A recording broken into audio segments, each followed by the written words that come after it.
We are going to start chapter number 14, new chapter 14 statistics, है ना। इसमें देखो सबसे पहले तो डेटा की पहचान, डेटा का कलेक्शन मतलब कोई भी इंफॉर्मेशन का कलेक्शन जो है वो हम दो टाइप से कर सकते हैं। एक डेटा कहलाता है इंडिविजुअल डेटा किसको बोलते हैं? फॉर एग्जाम्पल के लिए, है ना, आप लोग ने मैथ्स का टेस्ट दिया, है ना, और मैं आपसे आपके इंडिविजुअली मार्क्स पूछ के उनका कलेक्शन कर लूँ कि मान लीजिए 10 स्टूडेंट हैं, नंबर ऑफ स्टूडेंट कितने हैं? 10 सपोज। अब मैंने इनके डेटा 10 लोगों के डेटा एक एक करके 20 मार्क्स का टेस्ट हुआ था सपोज, है ना, और मैंने पूछा फर्स्ट स्टूडेंट से कि तुमको 20 में से कितने मिले, तो उसने बोला सर 5, है ना। दूसरे से पूछा, उसने 7 बताया, तीसरे ने 11, 15, है ना। फिर फिफ्थ लड़के ने बोला सर हम 0, हो सकता है। किसी ने बोला हमको 3 मिले हैं, है ना। एक 18 वाला भी था, 17 भी मिले, एक को 16 भी मिले, है ना। और फिर एक ने बोला सर हमको 14 मिले। ऐसे करके 10 लोगों ने अपने मार्क्स इंडिविजुअली मेरे को बोले और मैंने एज इट इज़ इनको कलेक्ट कर लिया, लिख लिया कि 10 लोगों के मार्क्स ये हैं भाई। तो इस टाइप का डेटा जो है वो इंडिविजुअल डेटा कहलाता है, ठीक है। अब हम मीन की बात करें तो मीन ऑफ इंडिविजुअल डेटा बहुत आसान होता है। नंबर ऑफ स्टूडेंट कितने थे, तो सभी के मार्क्स का हम क्या करें? सम कर लें, समेशन ऑफ एक्स। सपोज ये वेरिएबल एक्स से शो कर दिए हैं मैंने सारे मार्क्स, है ना। तो सभी का सम टोटल कर लें हम, दैट इज समेशन एक्स। और टोटल नंबर ऑफ स्टूडेंट कितने हैं? हाँ, इसको n से शो कर देते हैं। तो इसमें मैं n का डिवाइड कर दूं तो मीन निकल आता है। मीन को x बार से शो करते हैं। ये मीन है किसका? इंडिविजुअल डेटा का मीन कहलाता है ये। क्लियर? तो ऐसे डेटा को इंडिविजुअल डेटा कहते हैं। ये आपने 9th में छोटी क्लासों में पढ़ा होगा। फिर इसके बाद होता है ग्रुप्ड डेटा।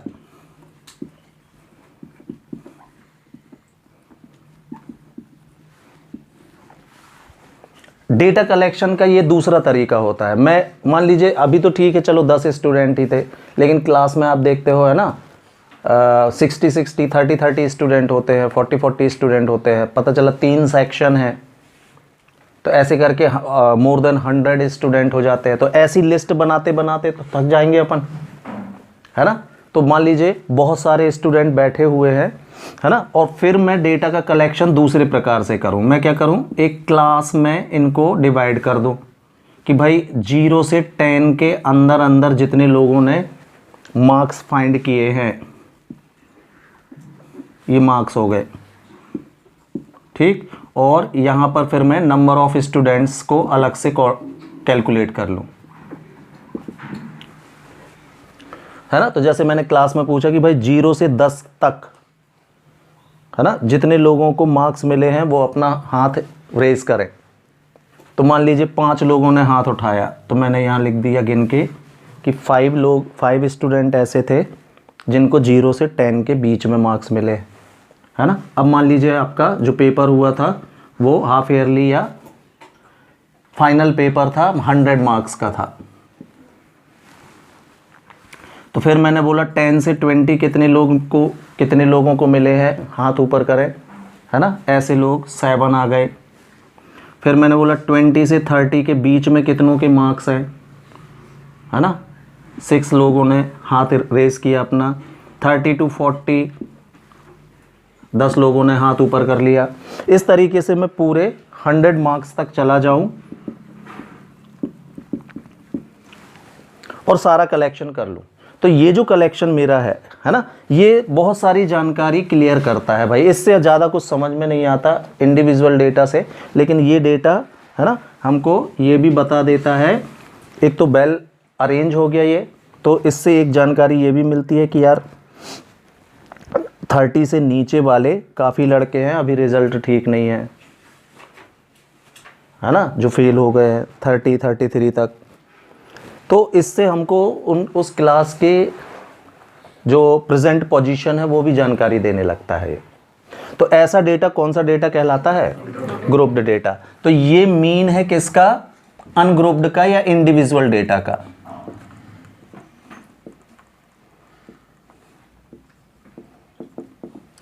है ना। अब डेटा मान लीजिए ग्रुप्ड है, तो मीन ऑफ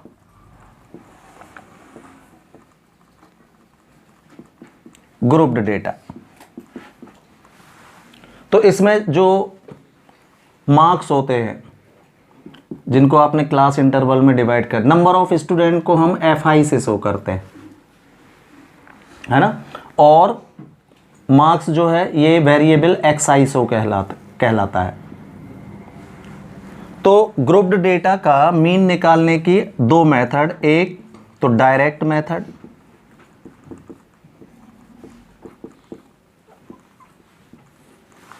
डायरेक्ट मेथड में सीधा फॉर्मूला होता है x bar is equal to summation of FI into XI divided by summation of FI कर दीजिए, तो ग्रुप्ड डेटा का मीन निकल आता है।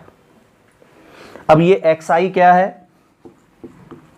तो आपका ग्रुप्ड डेटा था। XI क्या होता है कि दोनों लिमिट्स को ऐड करके इसका मीन निकाल लो, तो वो XI कहलाता है। फॉर एग्जाम्पल 0 और 10 तक था ये, तो हमने दोनों लिमिट ऐड की, 0 + 10 हो गया 10, 10 का हाफ हो गया 5, तो XI 5 कहलाएगा आपका। दोनों को ऐड करके हाफ कर दो तो XI निकल आता है। 20 to 30, 10 to 20 ऐड करोगे 30 का हाफ 15, इसका 25, ऐसे ये XI आ जाता है। और फिर XI का और FI ये है फ्रीक्वेंसी, दोनों को मल्टीप्लाई कर दो तो XI FI आ जाएगा। और समेशन का मतलब होता है सबका टोटल, लिस्ट का टोटल जो हम लास्ट में करेंगे वो समेशन का मतलब होता है। समेशन मतलब सम ऑफ। क्लियर? तो ये है डायरेक्ट मेथड में। XI कैसे निकालते हैं? L1 + L2/2 से।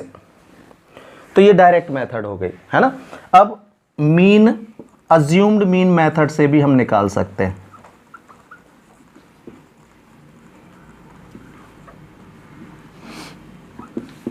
तो आपको वैसे 3 मेथड्स थी, लेकिन इस साल तीसरी मेथड जो है स्टेप डेविएशन मेथड, वो हटा दी है, अज्यूम्ड मीन तक है। दोनों मेथड में ज़्यादा फर्क नहीं होता, हालांकि ठीक है, हटा दी। अज्यूम्ड मीन मेथड, तो इसमें हम क्या करते हैं, जैसे ये आपकी XI की लिस्ट हो गई, सपोज अभी इतना ही है ना।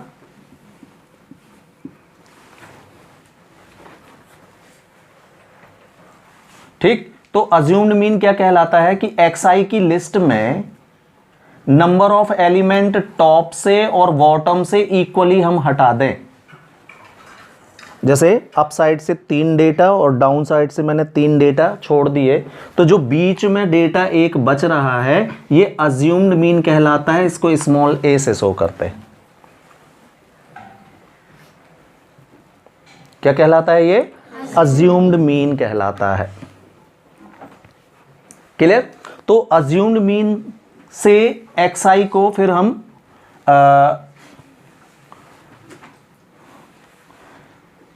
इसमें से अज्यूम्ड मीन से क्या करते हैं, सारे XI को सबट्रैक्ट करके DI फॉर्म कर लेते हैं। कैसे बनेगा ये? XI में से A को सबट्रैक्ट करके एक नया DI बना लेते हैं। फॉर एग्जाम्पल 35 में से 5, फिर 35 में से 15, इसको माइनस करके नई लिस्ट और नया कॉलम ऐड हो जाएगा DI का। फॉर्मूला होगा XI - A। क्लियर? तो फिर मीन का फॉर्मूला बनता है x bar is equal to, है ना, assumed mean A plus summation of FI DI आने लगेगा अब, upon summation of FI। XI को कन्वर्ट कर लिया है काय में आपने, तो फॉर्मूला यही है, देखो FI XI की जगह DI बस। और a आपने सबसे सब्ट्रैक्ट किया था तो फॉर्मूले में हमने उसको ऐड कर दिया, जिससे जो डिफरेंस होगा वो उसमें कोई फर्क नहीं पड़ेगा, लेकिन कैलकुलेशन इजी कर देगा ये। तो इस मेथड का काम है कैलकुलेशन को इजी कर देना, ठीक है। तो डायरेक्ट मेथड और अज्यूम्ड मीन मेथड ये हो गए। हाँ, अब यहाँ ये उठता है कि मान लीजिए ये 6 टर्म ही होती, तो फिर आपको ऐसे नहीं छोड़ना है ना, अप और डाउन से कि 3 छोड़ दिए कुछ नहीं बच रहा। तो हम क्या करें अब, अज्यूम्ड मीन क्या ले लें। तो ऐसी कंडीशन में अब हम 3 नहीं छोड़ेंगे ना, 2 ही छोड़ेंगे ऐसे। तो बीच में आपको 2 नंबर दिख रहे होंगे 25 एंड। अब इनमें से अज्यूम्ड मीन किसको लेना है ये आपकी इच्छा है, चाहे इसको ले लो चाहे इसको ले लो। छोड़ना ऐसा कि बचे कुछ, ऐसा मत छोड़ना कि कुछ ना बचे। अगर है ना 3 छोड़ने से कुछ नहीं बच रहा है तो मत छोड़िए, 2 छोड़िए, तो 2 नंबर बचेंगे। दोनों में फिर आपकी इच्छा, किसी को भी आप अज्यूम्ड मीन अज्यूम कर सकते हैं, ठीक है। और अगर ऑड नंबर में होंगे ये, तब तो एक बचेगा ही बचेगा, जैसा कि पिछले वाले में बचा था। 3 छोड़ने से एक बच रहा है, ठीक है, नहीं तो 2 बच रहे हैं, तो दोनों में से किसी को भी अज्यूम मीन ले सकते। तो ये अज्यूम्ड मीन मेथड हो गई भाई आपकी, क्लियर। तो मीन निकालने की 1 2 3, ये तो हो गया किसके लिए, इंडिविजुअल डेटा के लिए। सीधे सबको ऐड करो और जितने हैं, ये वाला मीन आप हमेशा निकालते भी रहते हो, एवरेज, है ना। 4 नंबरों का एवरेज निकालना है, सबको ऐड किया और 4 का डिवाइड कर दिए तो मीन आ गया। ये सिंपल, ये हम निकालते भी रहते हैं। ये 2 मेथड्स हो गए, ठीक है। तो ये फॉर्मूले नोट कर लीजिए, ठीक। तो after mean we see mode of data, है ना। तो मोड को नॉर्मली कैपिटल Z से शो कर देते हैं। अब 2 प्रकार के डेटा अभी मैंने आपसे बात की, एक इंडिविजुअल डेटा होता है और अनग्रुप्ड डेटा भी बोल सकते हो आप इसको, और एक होता है ग्रुप्ड डेटा, है ना। तो देखिए, मोड का मतलब होता है कि किसी डेटा में, डेटा कलेक्शन में जो भी वेरिएबल, है ना, मैक्सिमम नंबर ऑफ टाइम्स अकर होता है, उसको हम मोड ऑफ डेटा बोलते हैं। जो सबसे ज्यादा बार जिसकी फ्रीक्वेंटली जो रिपीट हो रहा हो, बार बार आ रहा हो, ऐसा मार्क और ऐसा वेरिएबल, वो क्या कहलाता है, मोड ऑफ डेटा कहलाता है। जैसे इसमें अगर मैं, है ना, इसको अरेंज करूं, ये है इंडिविजुअल डेटा, कुछ लोगों के मार्क्स लिखे हुए हैं, है ना। तो इसमें मैंने देखा मिनिमम मार्क्स 5 है, तो यहाँ मैंने XI का लिस्ट बनाया, 5 मार्क्स कितने लोगों को है, तो 1 2 3 4 लोगों ने 5 मार्क्स लिए हैं। फिर 6 देखा तो 6 नहीं था, 7, जो एक भी नहीं है उनको लिखने की ज़रूरत नहीं होती, 7 तो 1, फिर 8, 2 लोगों को है 9, 2 लोगों को 9, 10, एक ही बार है 11, 2 टाइम्स है, और 12, 1 टाइम्स है, 13, 1 टाइम्स है। तो हमने देखा कि, है ना, ये जो 5 मार्क्स लिए गए हैं, ये सबसे ज़्यादा 4 लोगों ने लिए हैं, सबसे ज़्यादा रिपीटेशन इसका दिख रहा है। तो सीधे हम बोल देंगे क्या, मोड इज इक्वल टू 5।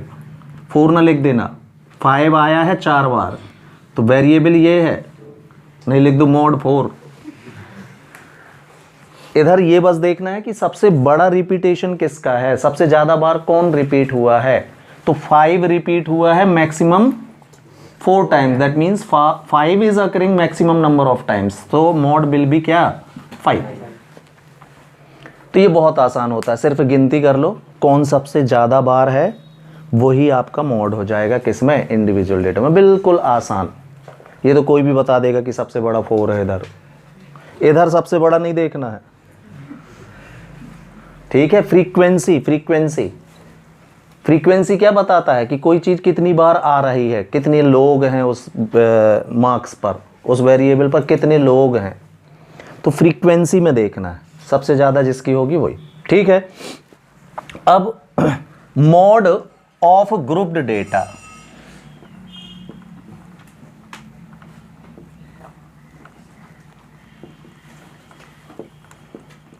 है ना, इसके लिए फॉर्मूला यूज होता है मॉड इज इक्वल टू या Z is equal to, formula होता है L plus F1 minus F0 upon 2F1 minus F0 minus F2 into H। ये ग्रुप्ड डेटा का मॉड सीधे गिनती से नहीं निकलेगा, फॉर्मूले से निकलता है भाई। इंडिविजुअल डेटा का तो सीधे गिनती करो कौन सबसे ज़्यादा बार है वो मॉड हो गया, लेकिन इसमें फॉर्मूला यूज़ करना पड़ता है। क्लियर? अब इसमें है ना ये चीज़ें है क्या वो हम देख लेते हैं। तो एल जो होता है वो मॉड ग्रुप की लोअर लिमिट को एल बोलते हैं, lower limit of mod group.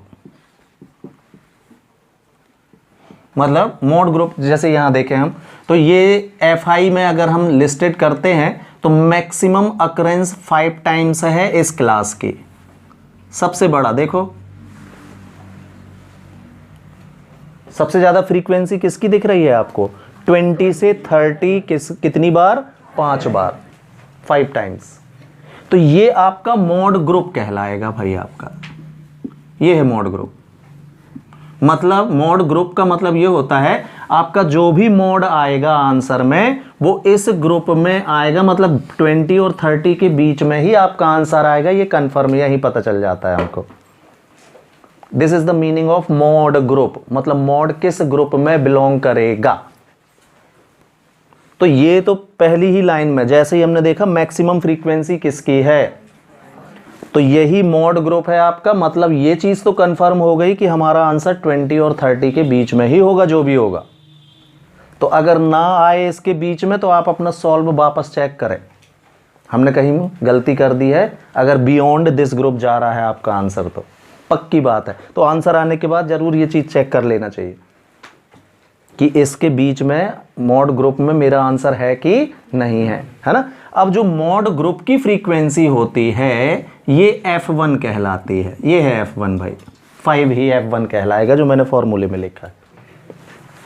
इसके ऊपर की जो फ्रीक्वेंसी देख रहे हो आप ये F0 होगी, इसका नाम है F0। और F1 के नीचे जो वाली जो फ्रीक्वेंसी है ये 4, ये आपका F2 कहलाएगी। ये है F0, F1, F2 जो फॉर्मूले में आए हैं ये सभी। तो F1 means frequency of mod group, F0 means frequency of just above the mod group, and frequency of F2 means frequency of just below the mod group, next group की। ठीक, अब H क्या है? तो इस मॉड ग्रुप में difference कितना है? कितने का डिफरेंस देख रहे हो आप? 10 का डिफरेंस है, तो ये H कहलाएगा। और L जो मैंने लिखा है lower limit of mod group, ये है L। ये 20 to 30 की लोअर लिमिट ही L कहलाएगी, यानी L क्या है इस कंडीशन में 20। ये मीनिंग है भाई फॉर्मूले में जो वर्ड आए हैं उनके। सब पहचान लोगे? मॉड ग्रुप कहाँ से पहचानोगे? मैक्सिमम फ्रीक्वेंसी जिसकी होगी वो मॉड ग्रुप। अब मॉड ग्रुप की छोटी वाली लिमिट L हो गया, जितने का फर्क है उसमें वो H हो गया। ठीक है, मॉड ग्रुप के सामने जो फ्रीक्वेंसी है वो F1, ऊपर वाली F0, नीचे वाली F2। ये लाइन से होते हैं 0 1 2, 0 1 2। मतलब ये भी नहीं है कंफ्यूजन कि कौन ऊपर रहेगा कौन नीचे। सीरियल क्या होता है? 0 1 2, उसी ऑर्डर में 0 1 2। तो ये है mod. Clear? Now the third topic which is in this chapter, third topic of this chapter is median, M, है ना। तो देखो मीडियन, अगर हम मीडियन ऑफ अनग्रुप्ड डेटा की बात करें, अनग्रुप्ड डेटा मतलब जो डेटा क्लास में नहीं दिया रहता है, ऐसा नहीं होता जो 0 से 10, 10 से 20, उसकी मीडियन अलग तरीके से निकलेगी और ग्रुप्ड डेटा की अलग तरीके से निकलेगी। ये नंबर 1 है फॉर अनग्रुप्ड और नंबर 2 हम देखेंगे फॉर ग्रुप्ड डेटा। तो अनग्रुप्ड डेटा की मीडियन में, है ना, ध्यान से, है ना, after arranging the given data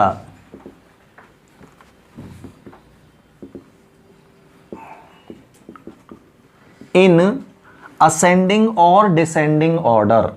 ये बहुत इंपॉर्टेंट है मीडियन में भाई, कि जो आपका डेटा है वो असेंडिंग या डिसेंडिंग ऑर्डर में अरेंज होना बहुत जरूरी है। इसलिए मैंने इसको लिख भी रहा हूं, आफ्टर अरेंजिंग, पहला वर्ड ही लिखा हुआ है। का मतलब ये अगर आपने ध्यान नहीं रखा तो मीडियन आपको 0 दे देगी फटाक से, बिल्कुल। हाँ, तो after arranging the given data in ascending और डिसेंडिंग, चलेगा। असेंडिंग में जमा रहे हो आप कि डिसेंडिंग में, दैट इज ओके, उससे कुछ फर्क नहीं पड़ता, है ना। तो after arranging the data in ascending और descending order, the middle term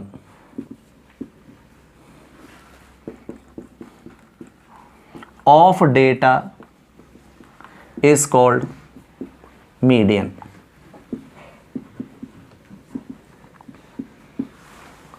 है ना। फॉर एग्जाम्पल हमको कुछ डेटा दिए थे 2, 3, है ना, 7, 11, 15, 17, 18, है ना, 20, इस तरीके से कुछ डेटा हमको दिए थे, है ना। तो हमने देखा कि ये ऑलरेडी असेंडिंग ऑर्डर में अरेंज्ड हैं।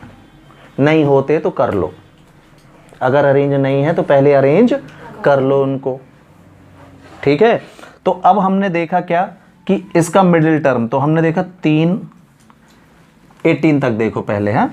तो हमने देखा 3 बिगिनिंग से और 3 लास्ट से अगर हम छोड़ दें तो मिडिल टर्म 11 बच रही है, तो यही मीडियन है। फिर सिंपल, जो बीच में बचेगा वही मीडियन। अरेंज होना जरूरी है लेकिन, क्लियर। फिर अब ऐसा भी हो सकता था कि, तो आप देख रहे हो ये टोटल नंबर अगर हम देखें 1 2 3 4 5 6 7, यानी number of data odd number में है। तो ऑड नंबर में जब भी रहेंगे ना तो आपको मिडिल टर्म एक ही मिलेगी, लेकिन एक डेटा और इंक्रीज हो जाए इसमें तो अब मिडिल टर्म में 3 छोड़ने के बाद 2 नंबर बचने लगेंगे ये, तो हम बोले अब किसको मीडियन बोले, है ना। तो अब मीडियन किसी को नहीं बोलोगे, आप क्या करोगे, दोनों को ऐड करके 2 का डिवाइड कर दो तो मीडियन पता चल जाएगी आपको, मतलब इनका मीन निकाल देंगे फिर हम। अगर सिंगल बचता है तो वही मीडियन है, 2 बचते हैं तो दोनों को ऐड करके 2 का डिवाइड। ये कब हो रहा है आप देख रहे हैं, तो 2 मिडिल टर्म मिलने लगती है। तो आपने देखा इसमें टोटल डेटा 4 4 8, मतलब इवन नंबर में है डेटा। तो जब भी गिवन डेटा इवन नंबर में होगा तो उसकी 2 मिडिल टर्म्स बनेंगी, ठीक। और जब ऑड नंबर में होगा तो एक ही मिडिल टर्म बनेगी। तो इसका मैं अब ये चीज को मैं फॉर्मूले में बना रहा हूं भाई, है ना। तो 2 केस बने। Number 1, when n is odd number,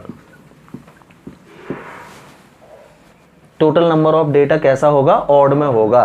तो मीडियन का फॉर्मूला बनेगा क्या, n + 1/2 term. Number of term आप इससे निकाल सकते हो, मीडियन इज इक्वल टू। तो अभी जो आपने किया था ना, मैंने उसको फॉर्मूले में कर दिया, कुछ नहीं, ये देखो कर देता हूं आपको। ये है ऑड नंबर, कितने हैं ये, 7 है क्या, हाँ, तो n 7 है। तो मीडियन कौन सी आई थी आपकी, 11। ये है कौन सा term, first, second, third and fourth term है ना। हाँ, तो इस फॉर्मूले में आप अब n = 7 रख के देख लो, आपको कौन से टर्म में मीडियन है वो मिल जाएगा। रख के देखना, 7 + 1/2 फोर्थ टर्म, और फोर्थ टर्म कितनी है, 11, आंसर। तो ये फॉर्मूला बना दिया उसको कि एक तो हो गया सामने गिन लिए अपन और बीच का बता दिए। अब इस चीज़ को फॉर्मूले में, कभी कभी है ना नंबर ऑफ टर्म्स बहुत ज़्यादा होती है ना, पता चला 1000 लोग हैं, 500 लोग हैं, तो अब उधर से इधर से कहाँ तक छोड़ते रहोगे आप। तो फिर आप इससे पता कर सकते हो कि कितने लोग हैं। किसी ने बोला है ना 501 लोग खड़े हुए हैं, तो हमने देखा 501 मतलब ऑड नंबर है, ऑड नंबर है, यहाँ 501 रखा, पता चल जाएगा कि कौन है मीडियन में। 2 मिनट में आ जाएगा, कोई गिनती नहीं। ठीक है, तो इसी का फॉर्मूला बना दिया है। अब when n is even number है अगर, तो अब मिडिल टर्म 2 मिलेंगी, है ना, यहां बढ़ा रहा हूं मैं। तो अब बताओ आप मेरे को, ये कितने हो गए 8 ना, तो मिडिल टर्म कौन कौन सी मिली थी आपको? हाँ नहीं, नंबर बताओ ना इसका, 4th एंड 5th मिली थी। तो मैं इसको फॉर्मूले में देखो ऐसा लिख दूंगा, then middle term will be n/2th term. अब आप चेक कर लो भाई, 8/2 4th आई, प्लस इसके बाद वाली 5th, तो ये 4th है, तो अगली कौन सी हो जाएगी? n/2 plus 1th term. ये आ गई दोनों मिडिल टर्म भाई। आप चाहें तो इसमें चेक कर सकते हो, 8 रख के देख लो, 4th और 5th ही मिलेगा आपको। तो ये फॉर्मूले में लिख दिया मैंने। और फिर क्या करना है, दोनों को ऐड करना है, ये मैंने लगा दिया है प्लस, और क्या करना है, 2 का डिवाइड भी करना है, तो मीडियन आ जाएगी। ये फॉर्मूला बन गया, ठीक है। तो इवन नंबर में ये लगेगा, ऑड में ये किसके लिए है? Ungrouped data, median of ungrouped data में ये लगेगा। नाउ ग्रुप्ड डेटा है अब आपका उसी टाइप का, 0 to 10, 10 to 20, 20 to 30, 30 to 40, 40 to 50, है ना। ये FI है, ये आपका क्लास इंटरवल है, 2, 3, 4, 5, है ना, 6। चलो, तो अब मीडियन, ग्रुप्ड डेटा की मीडियन में आपको CF भी निकालना पड़ता है, कम्युलेटिव फ्रीक्वेंसी बोलते हैं हम इसको। निकाली हुई है आपने छोटी क्लासों में। कम्युलेटिव फ्रीक्वेंसी कैसे निकालते हैं? 2 तो सेम, 2 में अगला पॉइंट ऐड कर देते हैं तो 5, इसमें फिर अगला ऐड किया 9, अगला ऐड किया, नेक्स्ट ऐड किया, इधर लिख दिया, ये बन गई CF। बनाए होगे बहुत 8th में 9th में, CF कम्युलेटिव फ्रीक्वेंसी, है ना, ये बन गई। तो अब जो कम्युलेटिव फ्रीक्वेंसी का फाइनल टोटल आता है ये n कहलाता है। तो मीडियन का फॉर्मूला होता है L plus n/2 minus capital F upon small f into h। ये है मीडियन ऑफ ग्रुप्ड डेटा का फॉर्मूला, है ना। अब मीडियन ग्रुप कैसे पता चले?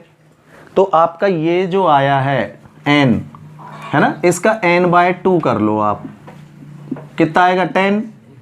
ये जिस CF में बिलोंग करेगा वही आपका मीडियन ग्रुप हो जाएगा। तो 10 कहाँ आएगा भाई CF में? चेक करो, है ना, 9 और 14 के बीच में 10 आएगा यहाँ कहीं। तो हमेशा फिर नेक्स्ट ग्रुप लेना चाहिए, प्रीवियस में नहीं जाओगे आप। तो 10 किस में शामिल होगा? 14 वाले ग्रुप में। तो 14 का जो ग्रुप है यही आपका मीडियन ग्रुप है भाई। मतलब आपका आंसर 30 और 40 के बीच में आने वाला है, कंफर्म हो जाएगा यही, ठीक है। तो अब बाकी सब चीज़ें यही हो गई, 30 to 40, तो आपका L हो गया 30 इस केस में, lower limit of median group, है ना। H की मीनिंग भी आप जानते हो, डिफरेंस कितने कितने का है, तो 10-10 का है ना। स्मॉल f मीडियन ग्रुप की फ्रीक्वेंसी, ये स्मॉल f कहलाएगी, ये है स्मॉल f। और मीडियन ग्रुप के ऊपर की जो कम्युलेटिव फ्रीक्वेंसी है इसको कैपिटल F बोल देते हैं। ये है कैपिटल F और ये है स्मॉल f। हो गया, वैल्यू रख दो, आ जाएगा, क्लियर। तो ये है मीडियन ऑफ ग्रुप्ड डेटा, ठीक है। देखो इसमें आपको बुक में कैपिटल F के प्लेस में अगर CF लिखा हो तो भी इसका मतलब यही होगा भाई। ये CF का मतलब होता है क्या? Cumulative frequency preceding the median group. Median group के ठीक ऊपर वाली कम्युलेटिव फ्रीक्वेंसी का मतलब होता है, इसको F से भी शो करते हैं, CF से।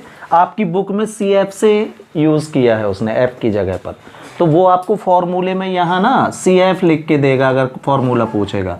तो कोई बात नहीं, चिंता की बात नहीं है, सॉल्व करते ये CF और F एक ही बात होती है, कैपिटल F। तो बुक में CF यूज़ है तो आप चाहे तो अपने फॉर्मूले में CF ही यूज़ कर लिया करो अकॉर्डिंग टू बुक, ठीक। कैपिटल एफ भी इसके लिए, है ना, एक वर्ड यूज होता है। इसके बाद अपन देखते हैं क्या, तीनों में एक रिलेशन, मतलब किसी क्वेश्चन, एक ही क्वेश्चन में अगर आपको मीडियन, मॉड और मीन तीनों निकालने के लिए कहा है तो इस रिलेशन से आप 2 का कैलकुलेशन करके तीसरा फाइंड कर सकते हो। Relation is 3 times of median, ये इक्वल होता है mod plus 2 times of mean के। मैंने सिंबल में लिखा है रिलेशन, एक्स बार पहचानते हो ना, मीन, जेड मतलब और एम मतलब, तो अगर मैं वर्डिंग में लिखूंगा तो क्या लिखूंगा, 3 into median is equal to mode plus 2 into mean. Wording में ऐसा दिखेगा ये, ठीक है। ये है रिलेशन। 2 वैल्यू आप फाइंड कर चुके हो, मान लीजिए आपने एम और जेड और एक्स बार निकाल लिया, मतलब मॉड और मीन निकाल लिया है, तो फिर मीडियन का कैलकुलेशन अलग से करने की जरूरत नहीं है, इसमें दोनों की वैल्यू रख दो तो वो आ जाए। तो एक ही क्वेश्चन में जब तीनों चीजें फाइंड करने के लिए बोलता है तो बहुत बड़ा को सॉल्व हो जाएगा। ये तो 3 बार हम कर, तो 2 करके इस रिलेशन से आप तीसरी वैल्यू निकाल सकते हो, तो थोड़ा छोटा हो जाएगा आपका क्वेश्चन। समझ में आया? हाँ, ये